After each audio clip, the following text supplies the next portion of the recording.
Hey guys, Sausage here. We are going to watch the Destiny 2 Heresy Act 2 stream, so let's go ahead and just get started. Guardians, hello. It's good to see y'all again. Welcome back to beautiful Bungie HQ here in Bellevue, Washington, where we come to you from a crisp, cold morning to share a little bit of what's to come with Heresy Act 2, and just for fun, a little bit of a sneak peek to what's to come with Act 3 as well. My name's Andy. I work on the social media team here, and worry not, we've got, as usual, an amazing cast of guests to go ahead and walk through some of the finer details of what you're going to be seeing today. So, as always, there's no time like the present. Let's go ahead and dive on in and get them introduced so we can go ahead and show you what we got in store. Here, sitting to my left, up first, is someone who, if you joined us last time, is someone that you may have already known, rather. Sorry, I'm going to go ahead and just make sure we get right into your intro. Someone that you may already know, narrative architect here at Bungie, the one and only Mr. Nico Stevens. Nico, how's it going today, man? It's going great. Thanks for having me, Andy. How are you doing? I'm doing so well, thank you. I appreciate it. So for anyone that maybe didn't join us last time or isn't aware of what a narrative architect does, can you tell us just a little bit about who you are and what you do here? Sure. So like I said, my name's Nico Stevens. I'm narrative architect at Bungie. I've been here since Season of Dawn, and basically I contribute to all of the stories that people play through, whether it's text, lore, gun names, building out the actual beats of the story. And as the architect, more recently, what I've been doing is kind of putting together the player journey, as we call it, that the player experiences as they go through the beats of like a main campaign. Yeah, so you're tugging our heartstrings months in advance at times. Oh, excellent. Well, thank you. It's been a lot of heartstring tugging so far this episode. It's true. Sitting next to him, we have a new face joining us today, a senior designer here at Bungie, Quentin Quinones-Rezin. Quentin, how's it going, man? I'm doing well. Thank you for having me here on the couch. Absolutely. Thanks for taking the time to join us. This is your first time joining us, so really quickly, second verse, same as the first. For anyone that doesn't know you or doesn't get the privilege of working with you here at Bungie, can you tell us just a little bit about who you are and what you do here? Sure. Yeah, I am an activity designer. I've been with Bungie since the Beyond Light expansion, and I've worked on, for example, the Altars of Summoning activity in Season of the Witch, and the Breach executable from episode Echoes. Very exciting. And of course, some more stuff we'll be diving into here just very shortly. And then, of course, sitting just next to him, a man that is a friend to all Guardian kind and needs no introduction. So we're not going to give him one. Let's go into the show. I'm just kidding. Sitting next to him is, of course, the incomparable one and only Mr. Dylan Gaffner, Global Community Lead here at Bungie. Dylan, how you doing, man? I'm doing great. Thank you for your 15-minute Rick Kakis intro. I'm very much looking forward to it. I tried to edit it down, as you can tell. So for anyone that may not have worked with you or your team in the wild world of social media, or is just somehow meeting you for the first time, can you tell us a little bit about who you are and what you do here? Yeah, so Dylan Gaffner, DMGO4, as many know, Breadmaster, the guy that says we're listening. Yeah, ultimately, I'm a community lead here for Destiny, top of the team, where we run all the TWIDs, we make sure Guardians are informed, we take your feedback, pass it along to the dev team. But most importantly, we try to act as like the seat at the table for players. So if there's feedback, if there's conversation around something, or, oh hey, excitement around activities, we make sure that voice is heard in all the meetings that we go to. Excellent. Well, thank you, as always, for being a voice of the player here in our hallowed halls. We do appreciate it. And in addition to these fine folks, we're also going to have some other folks joining us throughout the show. It's a pretty jam-packed one, so we'll make sure to introduce them as they come along. But worry not, that's just not me summoning them into existence. We have a ton of folks here to show you what's in store. So let's go ahead and kick things off. Nico, I'd love to go ahead and start with you. Obviously, we're going to go ahead and be concluding Act 1 of episode Heresy here very briefly and leading into Act 2. Before we kick off Act 2, can you just tell us a little bit about what got us here today? Yeah, so as people who've been playing know, we had an Echo that came from the Pale Heart, came screaming out from the death of the Witness, slammed into the Dreadnought. This revivified Oryx in the form of the Echo of Navigation. We found that during the finale of our first act, and over the course of searching for it, we delved deeper into the Dreadnought, started uncovering taken powers, and we met an enemy of the Dread who has taken something from us. Interesting. And also, in addition to our enemies, there's an ally of ours that had a very difficult start to the story. Are we going to be seeing more of Eris's story as we dive into Act 2? Yeah, so let's see. So back in Act 1, anybody who was playing through that first mission, you recognize that we had to change Eris's class designation from Lightless Hunter to Shish Kebab. How dare you? Yeah. And, But in Act 2, you're going to be hearing some whispers from beyond the veil as you're going through Nether, as you're going through Court, and as you're exploring those activities and exploring the Dreadnought more, you're going to be picking up some of these messages and hopefully being able to reach beyond that and see what's on the other side. And for our eagle-eyed players who played through the first act and saw that cutscene where Eris died, they see her wake up in this ascendant world, very much resembling a throne world.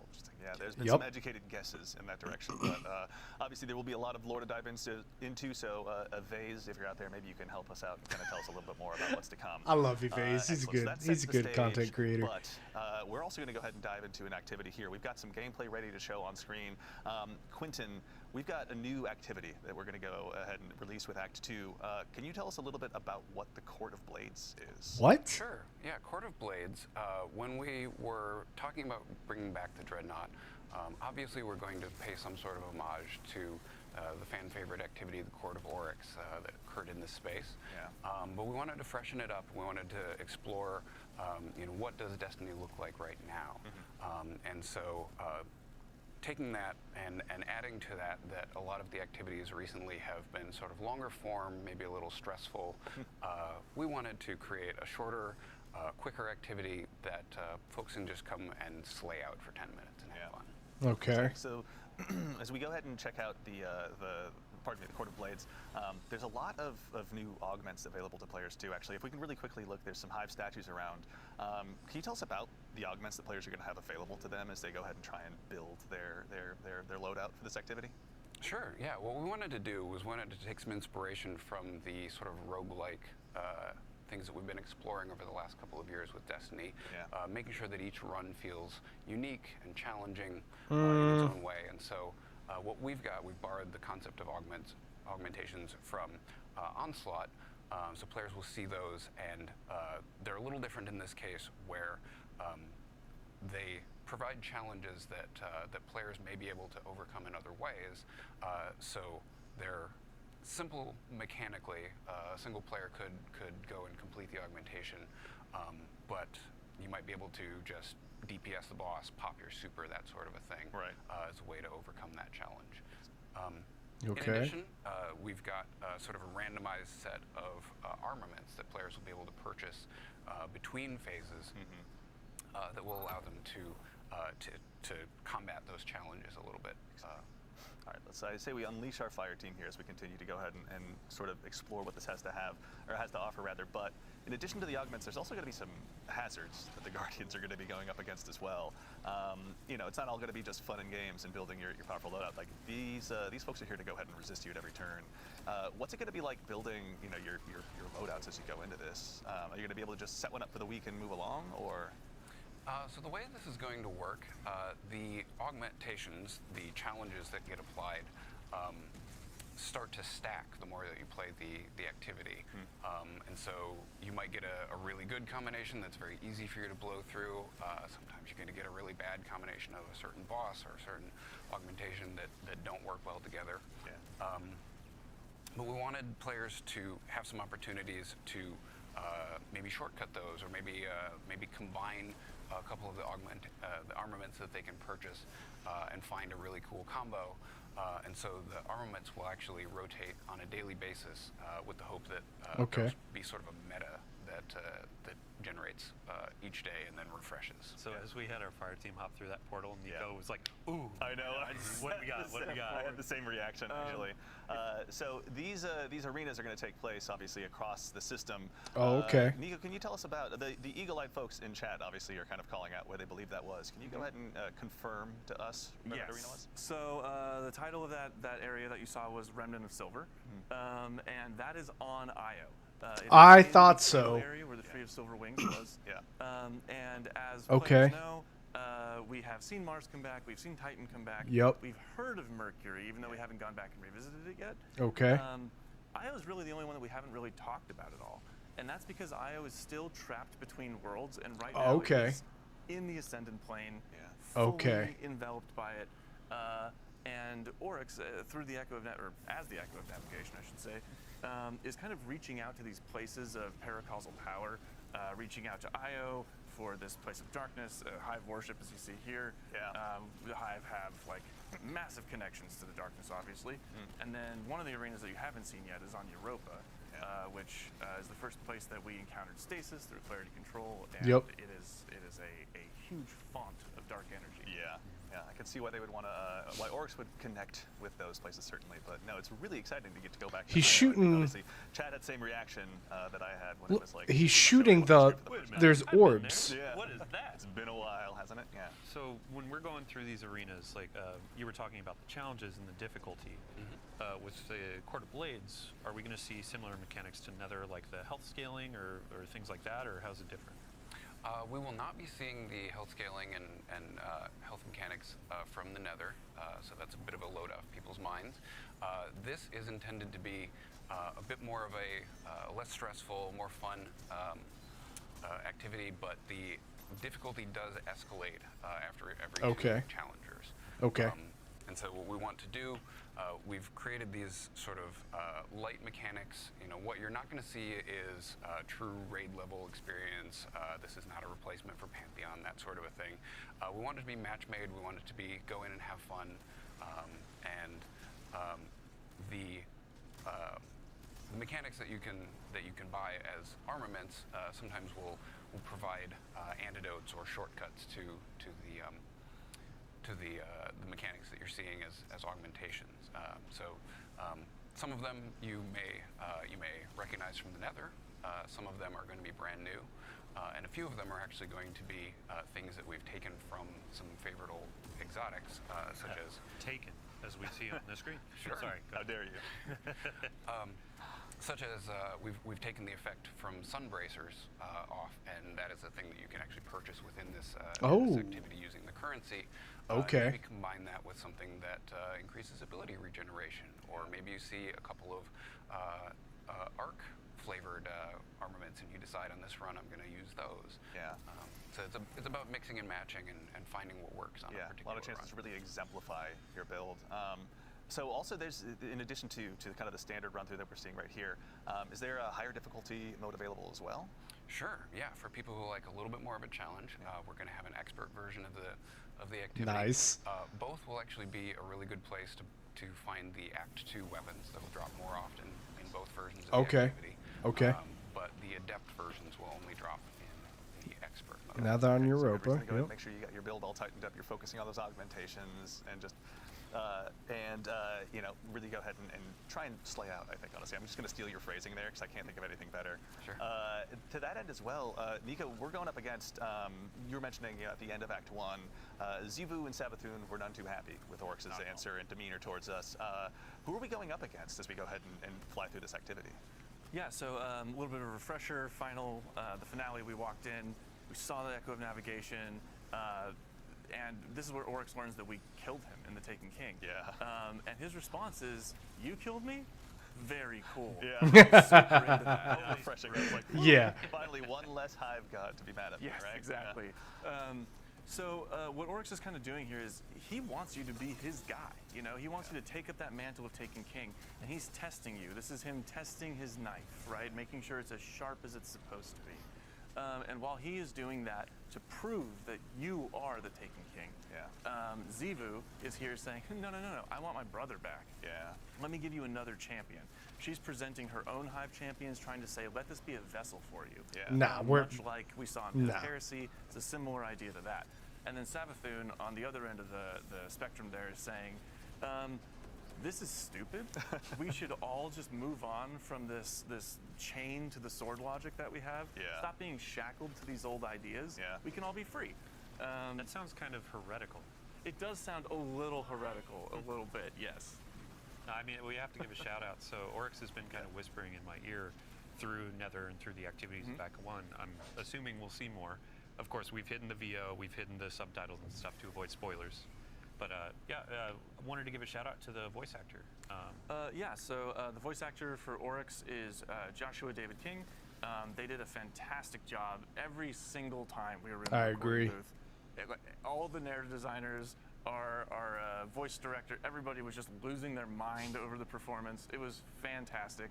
Yep. And I mean, you get to see it in the game. It's amazing. Yeah. It's always wonderful seeing like Morla coming in, bringing Eris to life, and then in this case, Oryx is alive, Yeah. and this is the first time that we're having kind of a relationship with the Taken King. Yeah, So, and it was a big deal for us because we wanted to make sure that we did that character justice, and they didn't really have Oryx as a character didn't really have a suite of voice acting before, so we wanted to make sure that it felt true to what Oryx was back in the Taken King as well as now with the Echo Navigation. evolving from just grunts of like Taken, Exactly. and now it's like, yo, sword logic, you killed me, you're cool. A lot more verbose now. Yeah.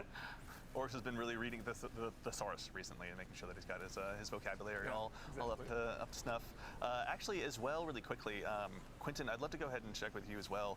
There's new. I think we were talking about the shaping slab earlier as well before the show. What sort of additional enhancements are available there?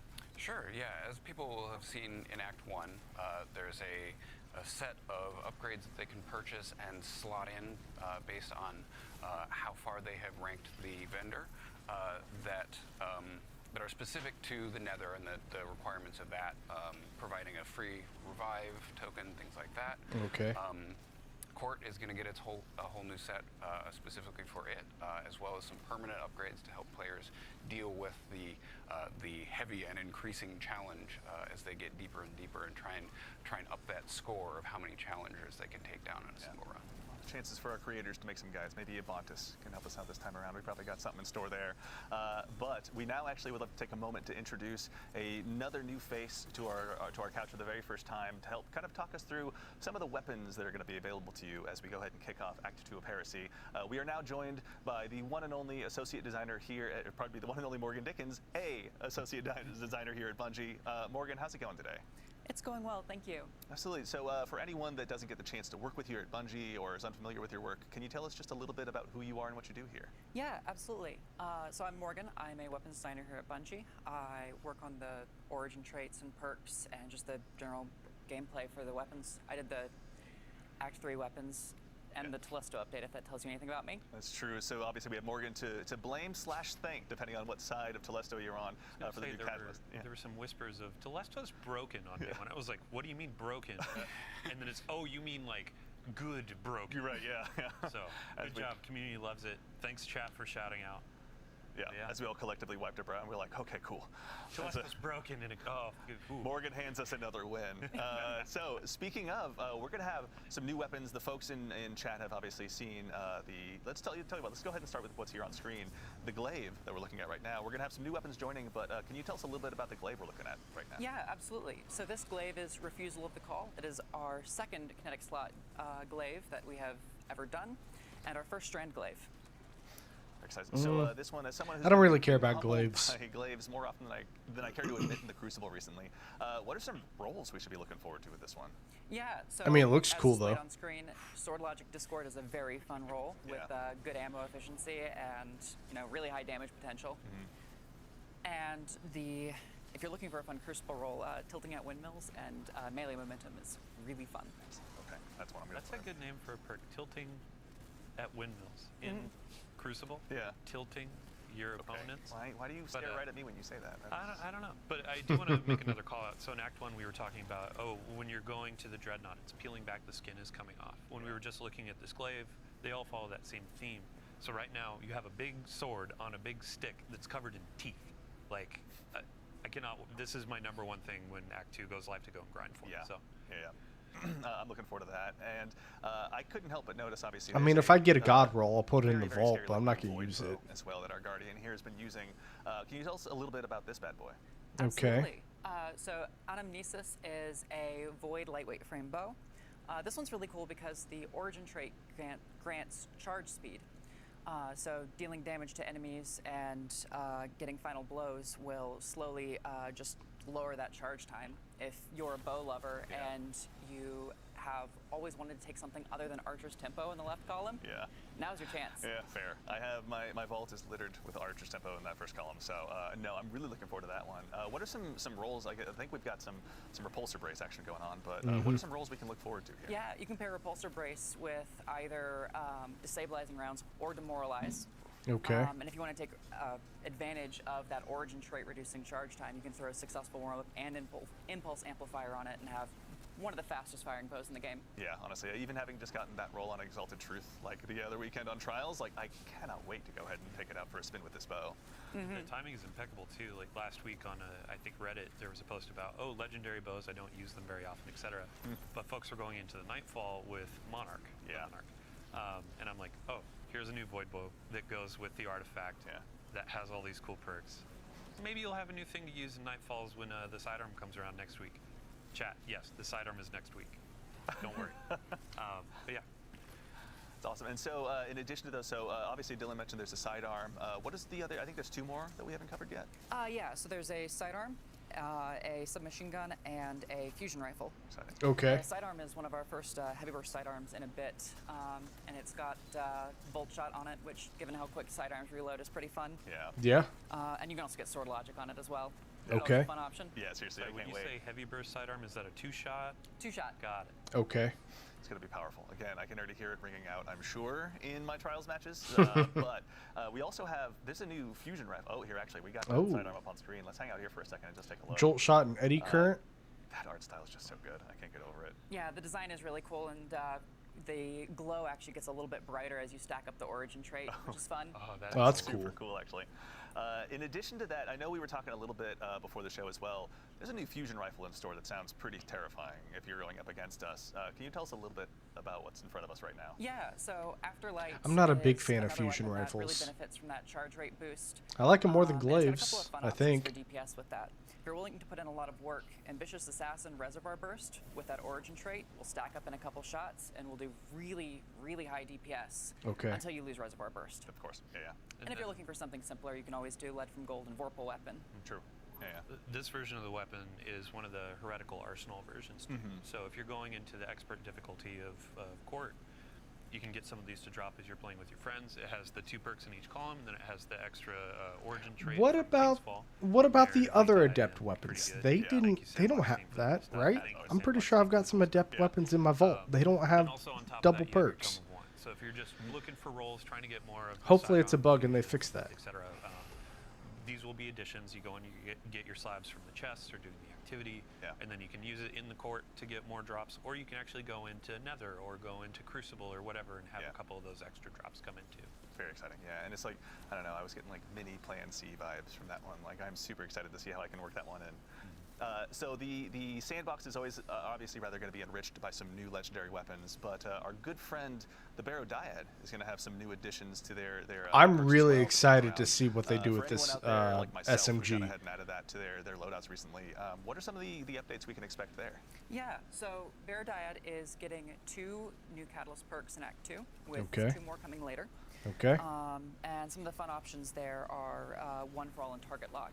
Not many Okay. exotics have like damage perks on their Catalyst, but Okay. this one you can really alter your play style. Yeah. I feel like Target Lock is almost made for that one. It's going to be super exciting to take that one out for a spin. Yeah. I'm going to be excited to see what Maven comes up with as a build video. Yeah, absolutely. Big shout out, Maven. Thank you very much for all your build videos. Can't wait to see some more, obviously, along the way. And sorry, it'll be 2 yeah. catalysts go live on Tuesday next week on the 11th, and then we have 2 more coming in Act 3. Okay. Okay, so still more to unlock, but obviously Baradiad's potential is starting to really. I took continue. I took that We SMG into haven't gotten Gambit, that and exotic I mean, say what you quest. want Shout about out to our Gambit, but activity designers, like, it was doing blown away. work. And if you have some problems with like kind of insects and holes and stuff, it's a little creepy. So be prepared. But KB, and actually, okay, we're taking a look at Barodiad here really quickly. This is one where if the Guardians out there haven't had a chance to get their hands on Okay. it, as Dylan mentioned, the Oh, exotic that could- quest is that could live be a good right now, roll. but coming next week, we've got 2 more catalysts that'll be hitting. So looking forward to expand that. And actually, while we're here in menu, we'd be remiss if we didn't take a look at our friendly neighborhood artifact as well. As has been the case with the Act, our artifacts have continued with another, or expanded, pardon me, with another row. Can you tell us a little bit about what we got? We only have Trace 5, so rifle? we go ahead and just Okay. dive in and check them all out. Yeah, 2 trace absolutely. rifle. Oh, So 3 the trace primary rifle theme for this perks. one Okay. Is, trace rifles with a secondary theme of like element matching. Because of So the exotic. In the left column, you have overload trace rifles. That'll as be a nice. New anti-champ option. And then we have a new trace rifle perk, Beam Medic, where rapid trace rifle final blows heal both you and nearby allies. Oh. This Okay. is a fun thing to pair with the new detonator beam perk, which will help you get those multi-kills. Yeah. Yeah, very looking Okay. forward to it. I'm just like I'm already imagining how I'm going to get Microcosm back into my loadout. Honestly, already, like I cannot wait. Well, I have good news for you. Skipping ahead to the fourth column perk, Harsh Refraction. Trace rifles do more damage to targets with debuffs that match their element type. And this is always on for my I was going to say, all right, so Kinetic is going to be a very happy camper in that case. Uh-huh. Oh, I can't wait. Any others that we want to look at before we go along? I know we have a little bit of extra time here. Yeah, absolutely. So for Microcosm, if you want to just really double down on that, Limit Break is the fifth column perk, and it will get you increased super damage when you are either critically wounded and you cast it, or when you have an elemental buff that matches your super type. Okay. And actually, while we're here, we'll maybe just take a look. What awaits us in the third column as well? So the third column is a new artifact perk that will help you get more access to elemental pickups like tangles or fire sprites. Rapid final blows with a kinetic weapon or a weapon that matches your equipped super will, grant you one of those. Perfect. And it can be boosted by the Tome of One. Very exciting. All right, so our trace rifles are really going to go ahead and get a lot of additional mileage here. It looks like, honestly. I got to give a shout out to our icon artist too. So like Prometheus lens is my favorite trace. Like laser tag weekend, some people just immediately melt and they're like, oh god. But that was a really fun. I was going to say you were not one of those. Yeah. Oh, I was so excited. We had Irk at the time reached out and asked, can we put Prometheus lens on Xur? And I was like, why would you do that? Yes!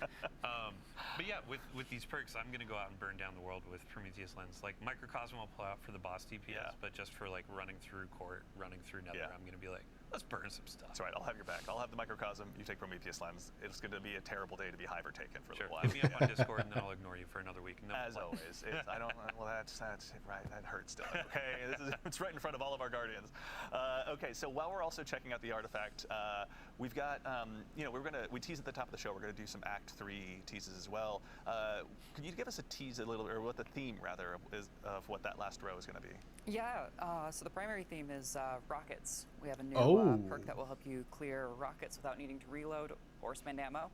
And then there's a secondary theme of Strand with a new way to access Woven Mail. Okay, very exciting. I cannot wait to go ahead and just dust off my rocket launchers too. Honestly, I still have my Apex Predator sitting around, and that one's been waiting for a time to shine. So I think this is that moment. Yeah. And outside of the artifact, there are going to be new things to play, right? Mm-hmm. Yeah, we're going to have refreshes to the Nether and Court in terms of new bosses, new commands.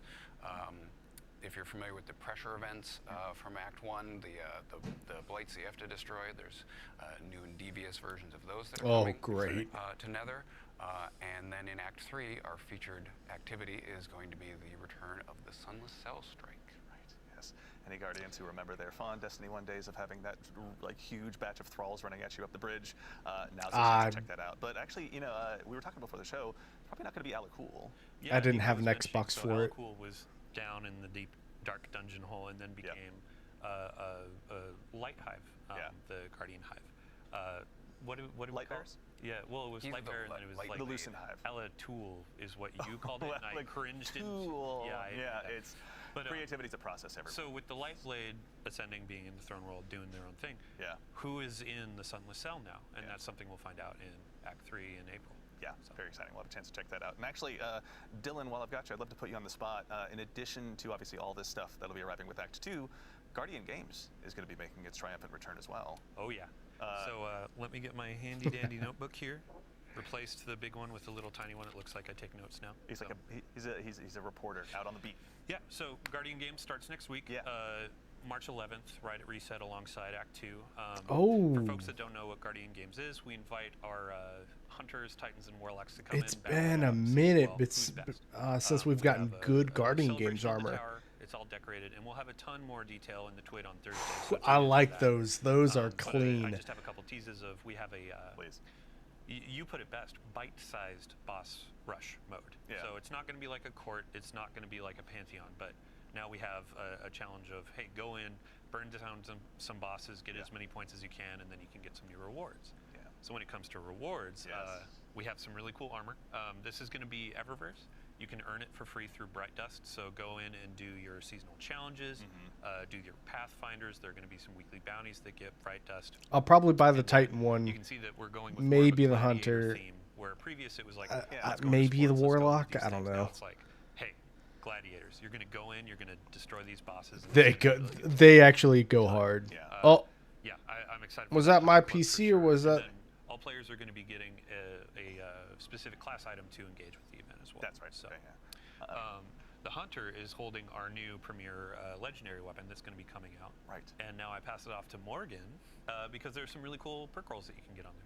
Yeah, absolutely. So we had the Arc Trace Rifle in Iron Banner, which has more of a PvP focus. This one has more of a PvE focus to go along with the, boss slaying theme. Yep. It's got some fun perks in the left column, including Overflow and Triple Tap and Eddy Current, if Yeah. you just want to double down on the Arc perks. And it's got our new Detonator Beam and Jolting Feedback alongside Rolling Storm as well. Okay, this one's going to be a lot of fun. Oh my gosh. Does it have a jolt shot too? I don't think it has Jolt Shot. Okay. But just like you can go in and do almost every single arc verb with this thing, depending on your role. So the better you do in the activity, the more perks you can get on these things. So double perks in each column. And then we have some returning weapons for Guardian games as well. Yeah, Hullabaloo is coming back. That is the heavy grenade launcher that shoots the 3 waves. Oh, that's right. Yep. It is getting the new Rolling Storm perk, which Okay. is obviously really fun on a weapon that can clear ads so quickly. Yeah. And I personally like pairing that with Demolitionist, so you have a easier access to something that lets you discharge Bolt Charge as well. Yeah. And then it's got Envious and Cascade Point as well, which is a fun roll from last year. Very Okay. Nice. Yeah, my dad's a big Hullabaloo fan. He's got one with Chain Reaction that is devious against all that's saying against us, so I cannot wait to see this one in the wild. We also have Taraxipos, the Strand Scout Rifle returning. Okay. It's getting the new perks Lone Wolf and Tear. Lone Wolf explosive rounds is devious and the Oh, Crucible. I was just having so much fun too. Nah. How could you do this to me? No, I'm gonna get one. I'm not a really PvP good. guy. Honestly, And of when course, we the get to the title comes PvP, back, any PvP and updates, I'm skipping it. will still Sorry, have Repulsive guys. Race destabilizing rounds, but it's also getting recycled energy and demoralize and to the pain. Demoralize is like my favorite perk name from this episode because it's legitimately like, oh, you're all weakened now, baby. Let's go to work. But title is going to be great. I've been trying to get that for the last couple of years with a good perk roll, and now there's a bunch of really cool stuff to get on it. Yeah. So there's obviously a decent amount of stuff to go ahead and be chasing down in game between the new armor, the new trace rifle, and obviously the refreshed rolls. But Dylan, as well, I'd love to put you on the spot. There's going to be stuff out of game available to Guardians as well. Yeah. Tell us a little bit about what's available there. Yeah, every year we have a Bungie Rewards component. So big shout out to Natalie, our rewards team. But we have a really cool jersey that we're going to be offering this year. So go in, do your triumphs, earn your title, and then you can earn this really sweet jersey. Yeah. So there are going to be a couple other things that you can go in and get as well. But this is, I think you and I were talking about, hey, you go to a Sounders game and now you can have. I mean, if it were like or a Hunter show up and be like, hey, maybe so, 30 Warlocks are bucks, pretty but you know nerdy, this thing's right? gonna be like Why 150. not here at a Sounders game Nah, instead of reading a bro. book? Yeah, right. That's my We thing. also Okay. have Who's a that? sample here in the studio. This is a large, just Yeah. for folks that want to see it. I mean, it looks good, but Huge Really again, cool. shout out to Natalie. Getting one of these early, huge win. So huge thanks to our community. 2025 Guardian Games. Yeah. Looks Oh, really there's good two on the new back, people. So cool. Thank you for my fashion corner. I thought it was just one. You know what? You've got more on the way, but we can also tease that later. But no, really cool to get to see one of those in person as well. All right, so now, as we've obviously had a chance to dive in, with a little bit of what is to arrive in Act 2, we've got some Act 3 teases for you as well. And so we'd like to take an opportunity here to welcome 2 new folks to the couch that we have magically brought in. We'll go ahead and start with the fine individual to my left, who you may have met by way of some of our Bungie Vidocs in the past, or if you work here, she's brandishing a small bottle of teeth. Yes, actually teeth, at you during our team's meetings. I'd like to introduce Why? only Nix Kinney, a producer here at Bungie. Nix, how's it going? Hey, Andy, it's going. You owe me. No, happy to be here. Super surprised that you asked me to be live. No, of course. Glad you could join us. For anyone that may not have met you by way of our Vidocs and is just meeting you for the first time, can you tell us a little bit about who you are and what it is you do here? Yeah, I'm a producer here at Bungie, and I've produced a number of teams from activity design, free roam, lost sectors. That's the wrong name. To world art, palette lighting, skies, VFX. There we and go. Most recently, our sandbox weapons team with Morgan, who was just here, and my production darling, Ritter 9. That's right. We will. That is a Charlie Brown-ish line for now because we're going to introduce that in just a moment, I promise. But of course, we're going to go ahead and make sure and introduce right next to her, Rodney Thompson, a senior design lead here Why at does she have Bungie. a bottle of Rodney, how's it teeth? going? Doing great. How are you? Doing well. Thank you so much. That's so nice. Anyone who may not have had a chance to meet you or doesn't get a chance to work with you here at Bungie, can you tell us just a little bit about who you are and what you do here? Sure. I've been at Bungie for about 10 years. I'm a designer, and I'm the sandbox craft lead. And additionally, I've been the team lead for the Charlie Brown redacted team that Nick's just mentioned. Very exciting. We've got some cool stuff to check out. Now, actually, Dylan, you and I were talking a little bit about this. There's going to be a new event arriving with Act 3. Yeah, this event is free to all players. It's going to offer something for lower skill for folks that maybe want to start getting into some endgame content, and then it's also going to offer some things of higher difficulty. I don't want to steal too much thunder. Oh, no, of course. Yeah, I mean, let's tee it up. Yeah, that allows us a chance to introduce it. Rodney, would you like to do the honors of introducing The Rite of the Nine. Yes. Rite of the Nine? So Rite of the Nine is our new event that we've been working on. Really excited about this. It is a limited time event that features our dungeons. 3 of our dungeons that are part of this event. That's going to be Prophecy, of course, because of the 9 associations, but also Spire of the Watcher and Ghosts of the Deep. So, not these 3 ghosts. dungeons, you know, we've seen a lot of reaction, positive reaction to the contest modes for our new dungeons as they've come out. And we were thinking, you know, what would it be like if we were able to go back to our older dungeons and experience that kind of level of challenge and see how things play out in, you know, these older dungeons with some tweaks and some tuning and some additional modifiers and things like that to really like bring the challenge up to kind of contest mode levels, right? So we're like, okay, we got this great, you know, set of dungeons. Let's really put the screws to our players and see what they can do in a hard, you know, mode for these dungeons. Yeah. But then at the same time, we were like, well, you know, a lot of these dungeons, you know, there's a lot of players out there that haven't gotten to experience them because they can be pretty intimidating. They are, you know, mechanically a little more intense. They don't do a lot of hand-holding in the activity. And, you know, they often require, or at least, you know, incentivize you to play with other players, right? So we were thinking, like, what if we could take this event as an opportunity to introduce these classic dungeons to, you know, a whole new audience by way of what we're calling Explorer mode. And so basically we've got new stuff at the top end in Ultimatum mode. We've got new stuff for players, or new opportunities for players to learn the dungeons in Explorer mode. And then we have Eternity mode, which is sort of aimed at our middle-of-the-road experienced dungeoneers. So we've kind of got something for everybody. I'm doing Ultimatum. Awesome. Well, we've got stuff to actually show live right here. Tell you what, why don't you guys tell us just a little bit about where we're at right now? Sure. So this is the social space for the event. Eagle-eyed veterans might notice that this is the 3rd Spire social space. It was originally used for the Trials of the Nine PvP event. But it's been a while. It's been since year 1 since you could go to this space. So we're bringing it back for the Rite of the Nine event. You can see off in the distance there as our brave/reckless guardian runs off into the horizon. You can see, there we go. It's a death button intrepid one at that, so. You can see the Spire of the Watcher tower off in the distance. Oh, yeah. That Okay. During the week that we have this set for, Spire is the featured dungeon. So there's going to be one of these 3 dungeons featured during each week of the event. Okay, so 3 weeks then? Rolling basis. Okay, So here we're obviously this is a familiar face as well. What are some of the things we're going to be able to get up to here? Obviously, thank you, Gemini. We appreciate the introduction.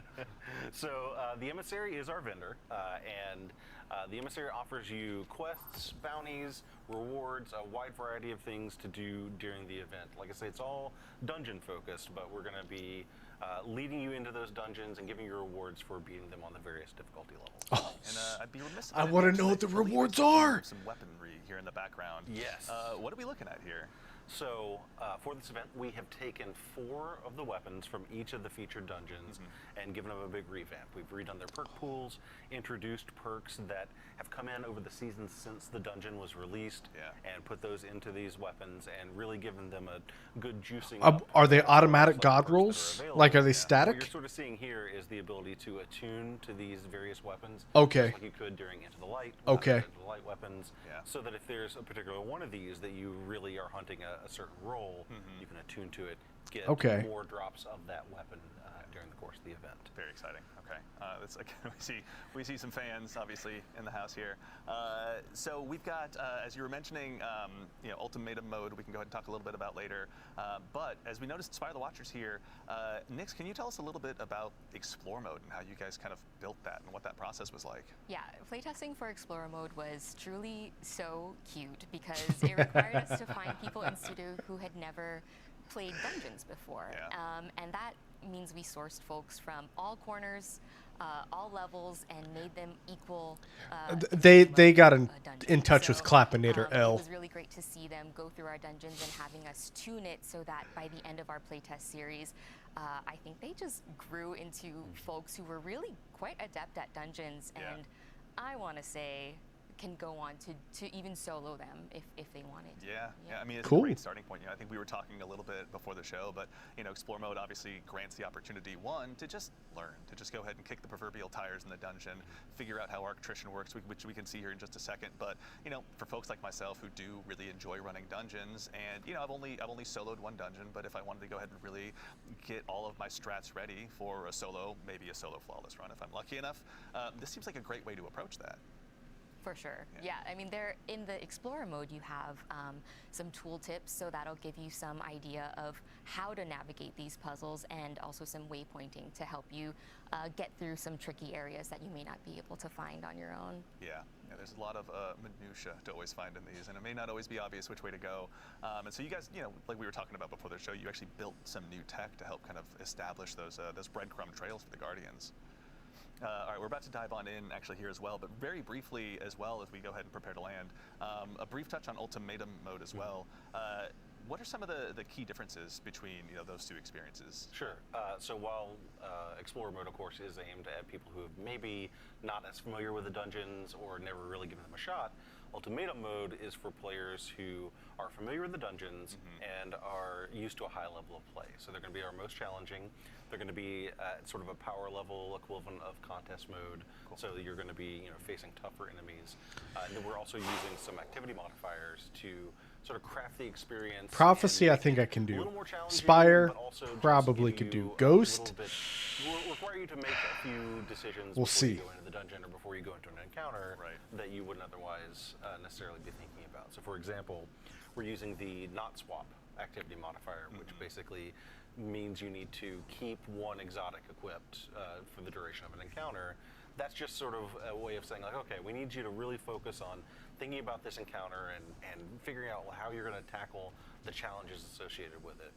And then both Eternity mode and Ultimatum mode are scored on a per encounter basis. So the higher your score in that encounter, the better the loot drop is going to be. You'll get double perks and different columns and things like that.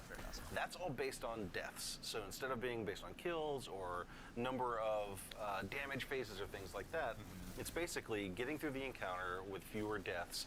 Locate the starting node for each wire and shoot them in order with the attrition buff. What we're really challenging you to do here is we're challenging you I'm to gonna love go into this. this harder mode and not just execute, but also execute in a way that gets you a higher score, gets you better rolls, and of course in the ultimatum mode, you'll be getting adept versions of the weapons. Oh, When you say adept, I'm so excited. are they just adept, or do they have any special treatment, you might say? Well, they are in fact adept in name and in functionality, but also they have the new treatment. So all of our weapons have a new visual treatment to them. That they look 9 so clean. iconography on them, and let's see here. Yeah, we got some that are coming up right now. Is there So this two is a new great example origin of, traits too? a sort of baseline drop of new Pacific Epitaph that has the new visual treatment. You can see the 9 iconography on it. Oh, this is and gonna you be can also they're see, gonna like, go it's so got hard. the color palette at base for it. So all of our weapons that will drop during this event will have a new visual treatment. It'll also have the new event exclusive origin perk, which is Gravity Well. This will drop on all weapons that drop during the event.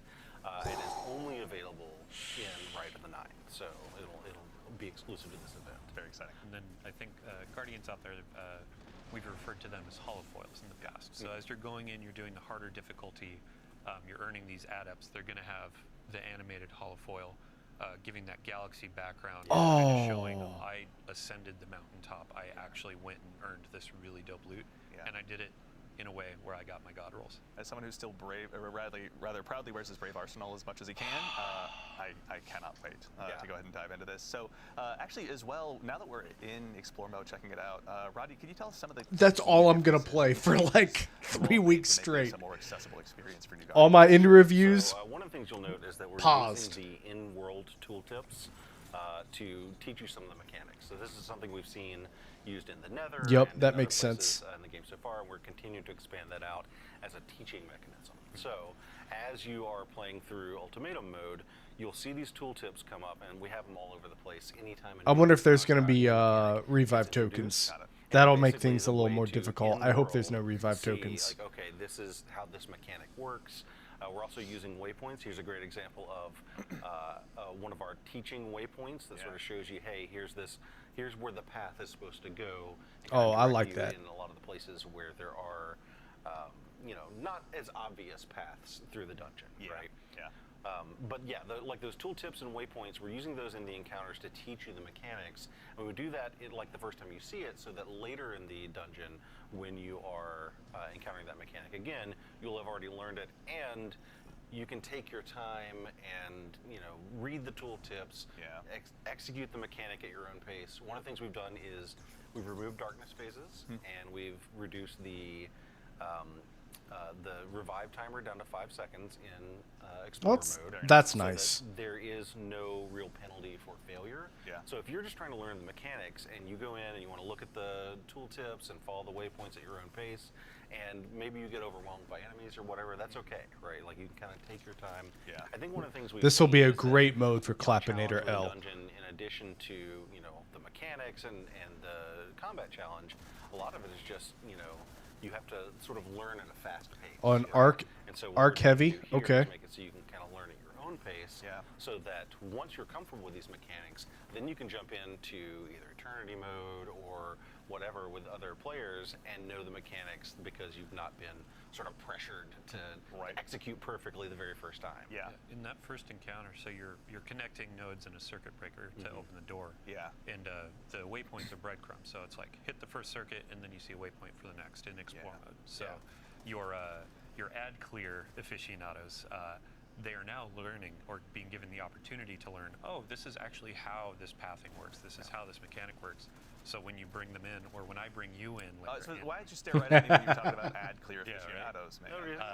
But yeah, it's like when you bring them into the higher difficulties of the mode, then it's like, oh hey, you remember where those waypoints were? You were able to memorize. I wonder about you the have secret this chests. memory. How's that Now gonna you can go play? in and execute it at a higher Oh. level. It's aspirational content. Yeah. And here's actually a good example of one of our shepherding mechanics that we've introduced.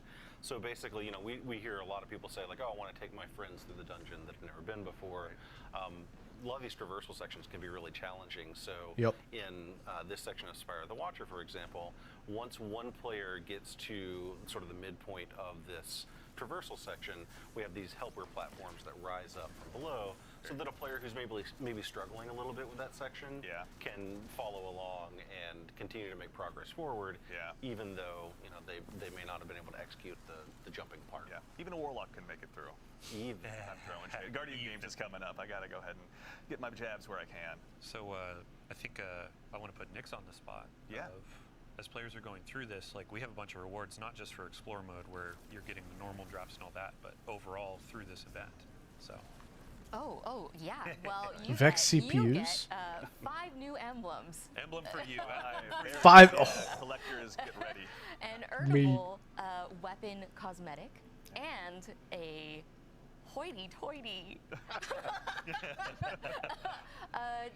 event exclusive title that you can get from doing some challenging challenges in Ultimatum mode. Yeah. I need Quite that a lot title. of, participation, I think we were talking about before the show. Like these are not ones you're going to be able to earn right away. It's going to take some time. Yeah. It's going to take some blood, some sweat, some tears. Yeah. Maybe an ambulance ride, everybody. On your daily playthroughs, it's like, here are my weapons, but then you have the overarching goal of like emblems for the collectors or the title, so you can. I bet one of them's going to be Dungeon Delver. flawless thing. We don't have the name solidified just yet. But It's not locked in. It'll it's not come. locked in. All right, cool. It'll be Well, I'll fun. tell you what. Speaking of things we do have locked in, so we've taken a little bit of a look at what's here at Act 3. Dylan, I'm going to go ahead and take this chance to put you on the spot. Starting very soon, or if not recently, Moments of Triumph are back as well. So I mean, we just walked through. Sorry, I just put that down. So That was very authoritative, yeah. yeah, we just walked through like here's what's coming in Act 2, here's Yeah. what's coming in Act 3, and then here's what's coming with Bride of the Nine later in Act 3. Right now, if you're so inclined, Moments Yeah. of Triumph just started like what, an hour ago, 2 hours ago. Yeah. We have some cool rewards that you can earn as you're prepping up for the next acts, as you're getting ready for what's to come. Cool cosmetic ghost. There's going to be a sparrow that's going to be really fun to earn. Nice. Actually, I think we can take a look at those really quickly yeah. as well. There we go. Yeah, nah. Perfect. So with Moments of Triumph, Nah. every year we basically celebrate the previous year of content, ask players to go back in, check out your triumphs, get some of these things done, do some Grandmasters raids, etc. Yeah. And then you can earn some free cosmetics in the game. Very cool. On top of that, we also have our yearly Bungie Rewards T-shirt. Yeah. So I think I own we go. 6 of these at this point, maybe 7, but this is the 2024. And Here we go. yes, I'm going to Let's call take a this look. out for my friend Matt. 2024 because it's the previous year, not 2025. Yeah. T-shirt, which is really fun. We have a sample here in the studio. Thank you again, Natalie. Very excited. This, I believe, is a large as well. Let's make sure. Yeah, large. So basically my size. I'm 6'1". Yep. There we go. But yeah, you can get your customization on the sleeve of your gamer tag or your player name. Very nice. And then Oh, when you're that's walking cool. around in the outside world, people can see you for the nerd you are. Yeah. Shout out to the individual who yelled Dead Orbit forever when I was walking around in my Dead Orbit t-shirt the other day. Very nice. But yeah, very frequently it's like you see people in their raid jackets, you see people in their Moments of Triumph t-shirt. No, I And don't then when actually. you purchase any Moments of Triumph related, the t-shirt, the pins, anything like that, there's also a special emblem. It's a gift Oh, purchase. that's so cool. In-game you get a little bit of swag too. Eh, That's really cool. I always I don't love like those it shirts that because much. of, like, going to a PAX or something, it becomes this like hidden secret language where you're looking around and see people with their different Bungie Foundation shirts on or their different Moments of Triumph shirts on, and you kind of give each other just a nod as you walk through those hallways. Yeah, so it's like you have your in-game Ghost Sparrow, but then when you're going through Right, it's like I have my title. In real life, it's like I got my title. Yep. I got it on my war vest. I got my T-shirt. Earned it. etc. Yeah. Excellent. All right. Well, everyone, we have had a very big show today, and so that I think about leads us to the conclusion is what I would say if we didn't have just one more thing to share with you. I hope it's not so, PvP. Obviously, we've touched a little bit on some of the stuff that's going to be arriving with Act 3, and we actually have a sneak preview also of a currently in development limited time PvP mode that will be joining Act 3 as well. I mean, we'll watch it, I I'll go ahead and guess. just throw it up here on screen. Let's take a look. I don't care Everyone, about PvP. We'd love to introduce you to Heavy Metal. Heavy Metal is a opportunity for you to go ahead and take out a team of Drake tanks against a team of Briggs, so you can test to see, whether you're good behind the barrel of a gun or behind the barrel of a Brig. Okay. But, this is one that just the playtests, pardon me, have just been absolutely insane to watch. Yeah, I'd say since day one of Beyond Light, players saw the Brig come to the game. And Yeah. they're like, when do I get one of those? I've And never they say asked that, they but answer from the now. development team. Yeah. But we had to make it a little competitive. Of Guardians have had their Drake tanks since Destiny 2 launched. Yeah. They're really fun. Let's see when you get into matchmaking who can come out on top. Yeah, yeah. This is one that we're very much looking Shax forward to is featuring on excited. the community, but as you can tell, the Drake tanks and Briggs alike provide some pretty unique tactical opportunities that we're looking forward to seeing getting into the Guardians' hands. But yeah, this one is. I wish you get to pick and seeing choose develop, rather than honestly. one team Yeah, versus and another. when it comes to like this is a PvP thing, we say competitive, but this is a goofy, like this is fun. You're sitting down on a Saturday night, you're chilling with your buds, and it's like, let's hop in a tank and try to do some 360 no scopes while we like boost off of a ramp. Yeah, we just finished a raid. Let's have a palate cleanser here and just have a good time. I want to go for a movie of the week. Why don't I hop into a Drake and try to get a triple kill? Like, Chance. yeah. There weren't enough sick flips in that raid. Yeah. Get out there on my Drake tank. Just how many 360 no scopes can we get into this thing? We'll find out. Does the Drake tank have a scope? I don't think so.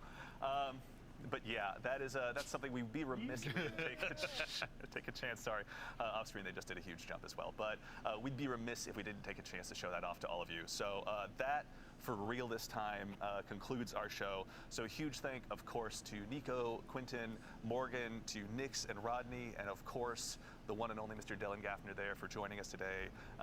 We Well, really thank you appreciate you for guys taking the time to tell us a little bit more. Sorry? Thank you for hosting. I'm also here. But of course, more importantly than even me is our fire team in the back of house. We've got Peyton, Ashley, and of course, my compatriot in social media, Mitch, out there helping us go ahead and do the heavy lifting behind the scenes. Thank you a ton for joining us as always. To the crew here in the house that puts on the show and has to deal with the likes of me, thank you all so much for your time. We really appreciate all of your help. And of course, we'll also, pardon me, ask you all to go ahead and stick around for just a little bit longer, because before we conclude the show, we're going to go ahead and raid Bergen's Star. So do us a huge favor, stick around for a little bit, join the raid. Plus, we're on give him a YouTube follow, anyway.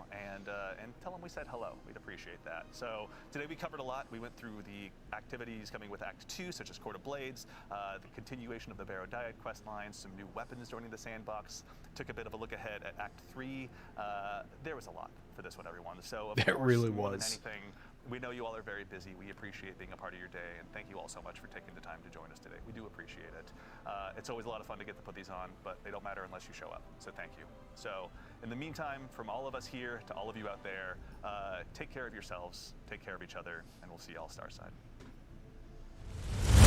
So that was the Destiny 2 Heresy Act 2 live stream. I am so stoked for this. Got some good looking weapons coming out. The new PvP mode, that seems pretty fun. The armor for the Guardian games is looking pretty good. There's moments of triumph, which I'm going to have to see what I have completed and still need to complete. And then the one thing I'm most excited for is Rights of the Nine. This new dungeon mode, this temporary, dude, so excited for that. I'm going to be streaming a lot of that and making videos about all that stuff. And I've got some more Destiny 2 content in the works right now. So, just stick around. You guys will hopefully see some Destiny 2 content coming soon. But that's all I've really got for this. If you like this video, like and subscribe down there, somewhere down there. Leave a comment. And yeah, I think that's about it. I'm going to go ahead and cut the video here. Mahoney out.